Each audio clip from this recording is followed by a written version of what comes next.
Welcome to the High Rankings podcast, brought to you by Dispensary-Growth, the preeminent SEO agency for dispensaries. Each episode will dive into the world of search engine optimization for cannabis dispensaries. We'll discuss the latest strategies and tactics to help your dispensary rank higher on search engines and attract more patients and customers. So whether you're a seasoned pro or just starting out, join us as we explore how to maximize your online presence and stay ahead of the competition in the rapidly growing cannabis industry. Hello. Welcome to another fabulous episode of the High Rankings podcast with me and that guy. We are on episode 55, which is fantastic. Right before we started this podcast, I found out that my air conditioning is not working. So that's great. The end of the world. It's currently 77 degrees in my house. So yeah, that's hot. That is gross. So I'll be drinking my Celsius and hoping that it doesn't get any hotter. So that's great. What's new in your world? Getting on the bike more. It was actually nice this weekend here in Denver. The playoffs started, which is being awesome. It's the best time of year. There's back-to-back games for about a week. So the Eastern and Western Conference NHL teams.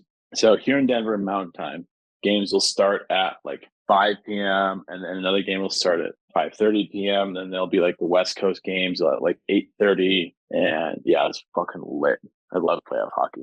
This is where you see like guys like breaking their face and they like finish the game and they like bandage themselves. Yeah, this is when things get fucking real. So yeah, best time of year right here. These games matter the most. The players get up, the energy in the building. We're looking at tickets for the first round too. We're playing I say the Colorado Avalanche, and the Avs are playing Winnipeg. And brutal first game. The Avs are down 1-0. They scored 6 goals on the road, and they still lost, which is atrocious. That is brutal. So they've got some things to work out, but still, one of the best goalies in the league plays on the other team, and they put a 6 on him. So that's good. They just got to iron out that wrinkle, and I think they'll advance. I said Avs in 6. I have the Rangers coming out of the East, the New York Rangers, and they have the Avs coming out of the West. And I think the Avs can pull it off, this year. Their goalie hasn't been playing that great in the past month. So is that because you're biased? No, so like I tried to do it impartially as I could. I mean, Dallas is like really freaking good, and the goalie's a beast, and he's young. So nobody in the West really has like the power or the scoring ability that Colorado has, like the top line. Yeah, when they're healthy, we haven't had the captain all year. The Avalanche, have not had the captain all year, but they are a dangerous hockey team when everybody's in the lineup. So I know that Tampa Bay and Florida are playing, and those teams do not like each other at all. Both, right. When you say Tampa Bay and Florida, what do you mean? The teams, the NHL teams, Tampa Bay Lightning and Florida Panthers. Oh, that's weird. Why does one call themselves the Florida Panthers when Tampa Bay is in Florida? I don't know. It's the way it is. So anyway, you should write them a letter. So anyway, yeah, those teams do not like each other, and they play each other a minimum 4 games, and they play every other night. So by like the middle of the second game, they hate each other. They just go at each other all game. I feel like that's how hockey is anyway. It's more so in the playoffs though, because like these games really mean something. Like in like December, it's like who cares? Like players, even like retired players, current players won't tell you this, but retired players are like, yeah, the games don't even matter until like mid-January. Like you don't want to throw away the games, but as far as like meaningful games, it's like mid-January when the teams start to really floor it to get those W's. So, and it's also cool too, because that's when like, once you're in the playoffs, like the stats don't really matter. And if you're like a rookie goalie or something, I mean, there's careers that have been made, like names have been made in the playoffs. If a goalie can like stand on his head for a couple games, like that's when everything matters. So we'll see what happens to the Colorado goalie. I don't know. That backup could get some time. So anyway, yeah, I've been watching the playoffs. Went to a buddy's place to watch it, grilled out, had some steaks, and yeah, watched the games. Yeah, tough game for the Avs. So yeah, been watching the playoffs, getting on the bike, gearing up for opening day for Trestle, and loosely still, I'm in. Like I told the guys, I'm in. Still trying to plan a Whistler trip, like a real one where I actually leave and not get hurt. It's hard because my buddy that really wants to go, he has 3 kids. So it's like getting time off. That is pretty tough. Yeah, that is, yeah. He's got 3 little ones. So anyway, what did you do all weekend? So here's the thing. I need you to take me to Miami, which, believe me, I cannot believe I'm saying any of those words all in the same sentence. The hell's One, Miami? because I don't even like Miami. No offense to our listeners in Miami. It's just not my vibe. It's a vibe, not my vibe. Second of all, I'm asking you to come with me somewhere. So here's the thing. Not this weekend, but next weekend is the Miami Grand Prix. Oh, mm-hmm. Yeah, like I said, not a Miami fan, but I would suck that up to go to the Grand Prix. I have already ordered my McLaren Miami hat. Didn't get it last year because I did not like last year's one. I got it the year before though, so I already have it, and I want to go to a race. So I feel like you should buy me a ticket and you should come and we should go to Miami, because the other 2 races is Austin and Vegas. And I know Vegas is around Thanksgiving, and I want to say Austin's like October time, something Wasn't like that. Vegas last year a gong show? It was a gong show, but yeah, it was not the best. I was very mad for what they did to Carlos Sainz last year in Vegas. So it was like the race went well, like the race was fine. It was kind of just everything else surrounding it. Oh, and P1 and P2 was a disaster because it didn't happen. So yeah. Also, I don't really like Vegas. Again, apologies to those of you who You don't like live in any. Vegas or like Vegas. Vegas is a choice. It's one that I just don't choose to make. Yeah. So anyway, yeah, we should go. Especially now you have your McLaren shirt. What? I It's like bought over the weekend. It's like a Friday Saturday thing. It's Friday, Saturday, Sunday. And so Friday is what, qualies, and then Friday is FP1 and the shootout. Okay, so you know what FP1 is? The shootout is what is FP1? basically shut up. The shootout No, I is that really don't know what it is. FP1, FP1. free practice 1. I didn't know that. Okay, so normally a weekend is this: Fridays, FP1, free practice 1, and FP2, free practice 2. Then Saturday would be FP3, free practice 3, and qualifying. And then Sunday would be the race. However, I think it's either 6 or 8 races this year. They just did it this weekend in China, is what they call a sprint race, which is basically a short version of the main race. It's dumb. I don't know why they do it. So for Miami, you have FP1 on Friday lunchtime, and then Friday afternoon, you have qualifying, which they call a shootout. And that qualifying is for the sprint race, which that occurs Saturday lunchtime. And then after the sprint race, you have qualifying for the actual race on Sunday. Basically, what it means is like nobody wants to fuck up their car on Saturday. So if the sprint race effectively just turns into like a parade of the cars, because nobody really wants to trash their car because the main points happen on the Sunday. I don't understand it. But basically, honestly, if you're in Miami, it's gonna be a vibe. It would be a gong show. No. Well, here's the thing about Miami. It's too try hard. And by that I mean like it's kind of sort of a street race, kind of not really a street race. They consider it a street race. It's at the Hard Rock Stadium, which is not in Miami proper. It's like outside of Miami. It goes around the Hard Rock Stadium. So the Hard Rock Stadium's like in the middle kind of thing. And then the track is built around the Hard Rock Stadium. It's like purpose built around the Hard Rock Stadium, which is why they say it's a street race. But is it in terms of like what you would think of Monaco as a street race? I personally don't agree, but whatever it is, whatever. So it's built around the stadium out there, and it's a vibe. But what they did was Monaco is the most famous street race in the world. And one of the elements of Monaco that make it so famous is that it goes around the harbor, like the beautiful Monaco harbor with the multi-million dollar boats and yachts, right? So Miami was like, hey, let's have a harbor. The only thing is, this race is not by a harbor, right? There is no water by where it is. So do you know what they did? They made a fake harbor.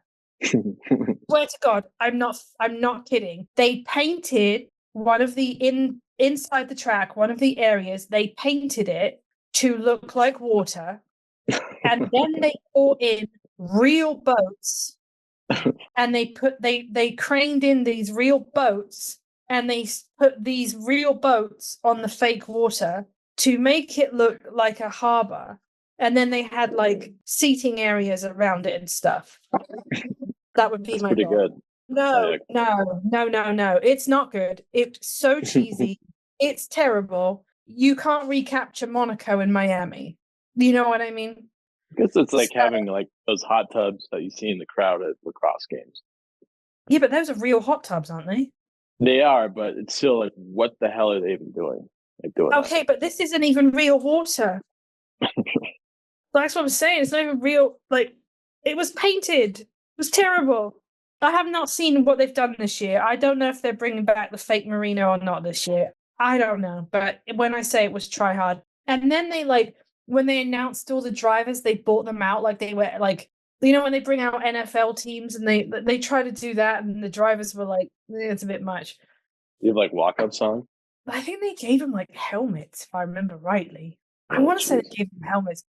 I will tell you, one of the best things that has come out of the Miami races has been Lando Norris's helmets, though. The first year he came out and he had his helmet and it looked like a basketball. It was insanely good. And then last year he came out and his helmet looked like a beach ball. It was really good. Like, some of his best helmets have been Miami. Although this weekend just gone, Alex's helmet was really cool because they were racing in China and it looked like a panda. So when he was driving, there's a camera in the cars that faces the drivers. So you get like, you see their heads as they're driving, and it's on his head. You got the panda eyes and the little mouth and the nose. It looked really cool. But anyway, all that to say, get me tickets and take me to Miami. No. Oh, that's not how I thought that was going to go. That's probably exactly what you thought was going to happen. I thought you might think about You said it's in 2 weeks? it's not this weekend, it's next weekend. Oh. I really thought you would at least be like, let me talk to my people and I'll think about it. I'll think about it. I definitely might. That's a no. It's definitely a consideration. It's a no. You're going to forget about it the minute we're done with the podcast. Anyway, What else is new in my world other than the fact that you want David to Miami? I did put up on our Instagram the video of the dolphins from the last podcast we talked about. That is up on our Instagram for those of you who wish to see it. Also, I did get to go out for dinner with my husband for our anniversary because remember, I didn't do it last week because my dog was not well. She's fine. I did go out for dinner. That was fantastic. They gave us like free champagne and stuff because it was our anniversary. So that was nice.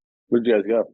It's a new restaurant near us. It's a seafood type restaurant. I got this amazing salad. Did I send you a picture of it? I think I did. Probably. I got this amazing salad and then I got... You did have the champagne. I do remember that. Oh, and then I got salmon with it, which was cooked absolutely perfectly, which never happens. And then my husband got like this seafood dish that had mussels, shrimp, scallops and stuff in it. And I really wanted to try their mushroom risotto and it was so good.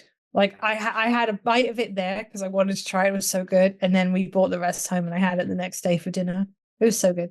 I think that's all my update. For anyone that cares, yes, I have been listening to Taylor Swift's new album that got released on Friday. Just a new one? Yeah. So she released this album called The Tortured Poets something Department Society something. Anyway, so that came out like midnight and I was not awake for midnight. The only time I'm ever going to be awake for midnight is watching something F1 related. I'm not going to stay up and listen to an album release, but I guess so it came out at midnight and then 2 hours later she's like, surprise, here's my album all over again, but there's another 15 tracks on it. So it was like a 31 or 32 track album that came out. So yeah. That's good. Yeah, I mean, I actually really like it. There's some songs on it that like I'm not like a Swiftie, like I'm gonna dig in and find out who she wrote this song about, and you know, though this is about him because you know that because of this, because of that, and like she's very, very good at Easter eggs. And I don't listen to it for that. Like I like her stuff, but I'm not a deep diver type Swiftie, but I do like this album. There's a couple of bangers on there. The first song, she's got Post Malone on it, and it's the single that came out, and then she has a music video that came out. It's so weird because in the music video, there's shots of him without his face tattoos, and it's like, weird. But their voices go so well together. I don't know what I was expecting, but I don't think I was expecting them to sound that good together, and they really do. So yeah. I think he's very, very talented, and I think he doesn't get what he should get, and I think a lot of it's probably based on the way that he looks or has looked. I mean, he's lost a bunch of weight too now, but I think he's super talented. I think she's super, super talented. I just didn't think that they would mesh that well. Their voices are just, they sound so good together. So yeah, that's the first single off the album. Here's another weird thing, right? So this single is called Fortnite, right? Not spelled like the game, which is Fortnite, right? That's how Fortnite, the game, is spelled. Fortnite. I'm sorry, is how the game's spelled. But this is spelled Fortnite as in Fortnight, right? It astounds me how many people in this country do not know what a fortnight is. People were thinking it was code for something, or I don't know, like they were Googling what a fortnight was. I guess the word fortnight is just not commonly used over here, which I had no clue. I had no clue. It's not like US lingo, lexicon. I just didn't know, like, I grew up using the word fortnight. Like, it was synonymous. Like, it just says. Where'd you grow up, though? 2 weeks. I know, but we speak the same language. It's not like. It's very British, isn't it? I guess so, but I had no idea that that was the case. I did not realize that it does not get used over here. I mean, why would you? Why would you not use it? Do you know what I mean? And it was amazing to me how many people did not know what a fortnight meant. For those of you who are listening and who do not know, a fortnight is 2 weeks. That is what fortnight means. Don't ask me where it came from. I don't know. But from my understanding, this is so random. Like we were talking about this, I don't know, a couple of weeks ago, longer than 2 weeks ago. Longer than a fortnight. Yeah, it's very British. Like I guess I didn't realize that. I guess I don't know why. Yeah, but yeah. I mean, I can't remember the last time I think we were talking. You know what? I was talking about my old sales manager and things he would say, like snap the hands up, and he's a punter, and blow him out. Like that's all very British, right? And then fortnight came up, and those are all very British terms. Like I understand, like punter, because that's slang, right? I totally understand. Absolutely. There's just certain slang words, or as we call it, Cockney rhyming slang also. So, for example, apple and pears means stairs. Dog and bone would mean phone, which honestly is not super commonly used in Britain anymore either, but we kind of know most of it because we're used to it. So I understand slang, or like, I don't use this word, but like geezer for an old person, or mate. Mate is very big in England. And Europeans who speak English also use mate. But fortnight is not slang. I mean, I haven't heard that word, and I didn't know what it was, honestly, but I don't think I've ever heard that casually used. That's so crazy. Well, anyway, that's that on the Swifties album. I liked it so far, what I've heard. I will be going to the gym tomorrow, and we'll be probably jamming it there. Also, tomorrow should be my last physical therapy physical therapy appointment. Tomorrow should be. I have my MRI tomorrow afternoon, and then I go see the surgeon on Friday for a chat about said MRI. So as long as that is good, I guess, as good as it can be, then I will not be needing any more PT. Well, that's good. I'm still doing my at-home PT. I think I'll just have to do it for at least another year, I'm sure. So I have bands, the rubber bands that I have to do every morning for my stretches. That will be forever, but actually physically having to go to PT, I won't have to do that. So anywho, we just had 420. For those of you who are listening, 420 was a few days ago. Hopefully it went well for everybody. Hopefully everybody who's listening had a very successful day. Big sales. Hopefully everybody's POS worked. Yeah, point of sale. Yes, I heard about this. That's craziness. That is like beyond belief. 3 years in a row that a service goes down. That is absolutely unbelievable. So hopefully those that were affected, frontliners, bartenders, operators, owners, hopefully everything is taken care of for this provider and they do the right thing.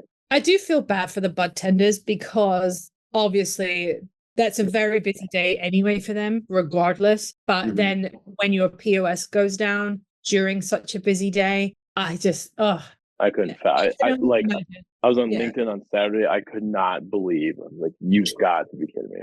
3 years in a row that this is happening. And also, there's a lot of people out there who would have purposefully waited to not buy what they needed to buy because they knew that there were going to be deals on 420. So then those people would not have been able to buy that stuff. Kind of that sucks for them as well. You know, I think it just sucks all the way throughout. And it's a shame. And we said this kind of offline. The first year, as frustrating as it is, obviously, you can kind of be like, okay, well, it shouldn't have happened, but things like this can happen. And now this company can learn about what the failures were, and they can make sure that they have backup to backup to backup. And if they apologize and eat some crow, okay. But then year 2 rolls around and the same thing happens on year 2. And at that point, you're like, And then year 3 rolls around. And really, at this point, I think they are going to lose a lot of customers. I also wonder if maybe some of this outage is because they do have so many customers and maybe that has something to do with it. I don't know. I don't know what the outage was about. I don't know. All I know is I feel bad for the bud tenders specifically because they are frontline on 420. I feel bad for the customers who waited to make their purchases specifically to take advantage of 420 deals. It's just a crappy situation always around, So. Yeah, unbelievable. As the dust settles, hopefully more comes out as to the why. I mean, honestly, if I was an operator, like I wouldn't care really as to the why. I just wanted to freaking work.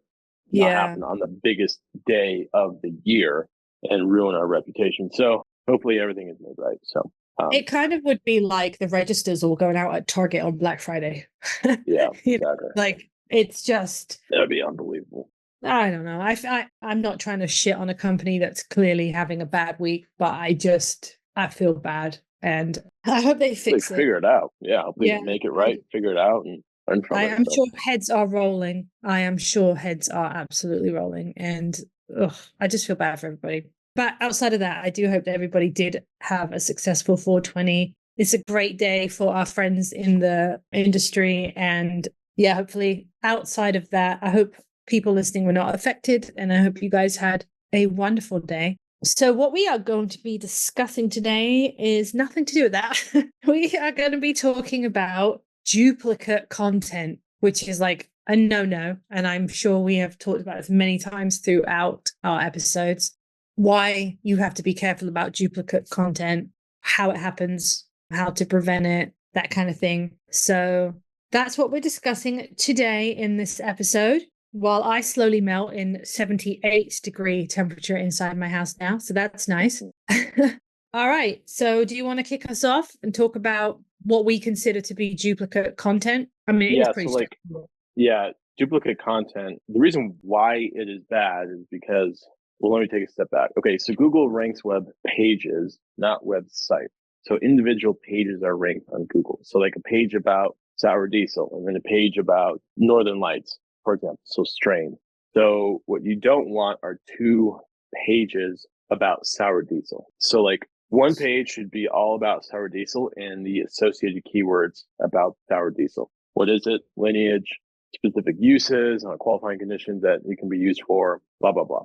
And you don't want to have 3, 4, 5 different pages all about sour diesel because then eventually Google is not going to know which one to rank. So duplicate content is what you said, is exactly what it sounds like. And it's bad for search engines, and it's also bad user experience.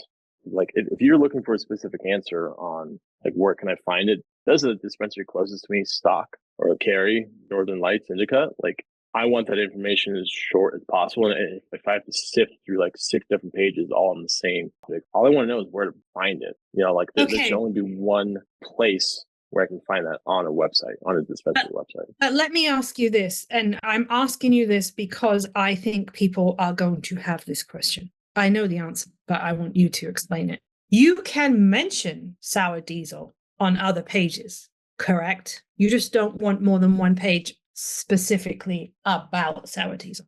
Right. Okay. Because you can use that to link to the sour diesel page. Yeah, exactly. So like if you had a page about like how to roll a blunt, and in that copy, in the content, you could say the best strain to use in your blunt is sour diesel. You can page link from the blunt page to the sour diesel page. Just as an example, like you can weave those keywords in, but yes, you can weave in specific keywords that you want to push up higher in Google. So yeah, it's fine to mention it actually it's encouraged to mention it in different places on your website. And just be sure when you do list it that you page link it to the appropriate page respective of that keyword. Does that make sense? I hope that makes sense. Yeah. No, that does make sense. Yeah. That's not considered. So you mentioning sour diesel on various pages throughout your website is not considered duplicate content. Duplicate content would be having 2 or more pages specifically written about sour diesel. Right. And then in those pages, it's like on the H1 in the title tag and the meta description, in the first 100 words, et cetera, all the H2s, like it's just not good. Just don't do it. Yeah, that's what we're saying. Do not do it. We don't like it. Okay, so let's say you do have 2 pages on sour diesel. Well, you have 3 pages on sour diesel. What does that mean for Google? Well, it's not good. It can confuse search engines. Just say Google. It'll confuse Google and it won't know which one to rank higher. So just make it super simple. Just make it super easy for Google to find your page, scrape your page, and tell your page what it's about. And don't create duplicates of those pages. Okay. How do you know if you've got duplicates? You can use tools like Screaming Frog. There's a setting on there to find duplicate content. I'm sure SEMrush has it. We're partial to Screaming Frog for these audits, these weekly audits. But the best way to do is to have a content calendar, a methodical approach to your content. So you can say on a spreadsheet that first Monday of every week, we talk about strains, and then you have it laid out in that spreadsheet. The first Monday, you're going to talk about sour diesel. Second Monday, you're going to talk about Northern Lights. And the third Monday, so and so. And so you can keep track on that spreadsheet so you don't talk about the same thing twice. Mm-hmm. That's the best way to do it, is to have a plan. And then obviously from flour and, different products and everything. But if you do run into the issue, like if you run into something where, I know because content, compounds over time. So let's say you talk about Tahoe Scotty twice, then it'll get picked up on Screaming Frog. And then what you can do is you can go onto Google Analytics. You can look up the URL of those pages, the 2 URLs, see which one is performing higher. And then the page that's performing the lowest, combine that into the page that's performing the highest. So you're basically creating like a traffic merge, like when you're driving down the street and you have to go, like lanes merge. You're doing that, but you're doing it into the dominant page, not the smaller one. So you're not talking about 301ing it then? Yes, 301ing it. Yeah. That's so what 301. Yeah. Okay. So 301, the lower performing page into the bigger performing page. Okay. And just combine them. Yeah. So basically, if you don't have your website inventoried and you don't have a spreadsheet, the best way of you figuring out if you do have duplicate pages would be to run an audit like Screaming Frog. Yes. Run an audit, get your answers there, and fix it as soon as possible. Would you use Google Analytics to figure out which one's performing better? I would use Google Analytics and Search Console, see which one is performing better. It's probably going to be the one that was first indexed. In other words, the older page. It's just been on Google longer.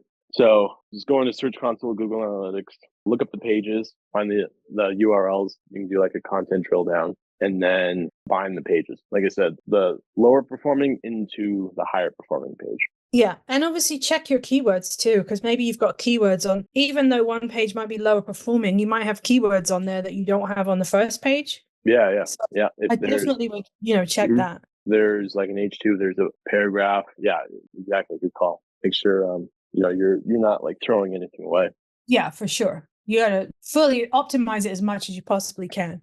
We here have spreadsheet of every page that we have on our clients' websites. And if I'm not sure if we've covered a subject, I'll search throughout that spreadsheet to see if we have or not. Because sometimes, especially when you've had clients for a long time, you just can't remember everything you've ever done. And sometimes you've kind of sort of mentioned a specific topic, but it isn't a page specifically about that topic. Say you have a strain that's a hybrid of two things. You might have a page on those two individual things each, but you don't have a page on the hybrid.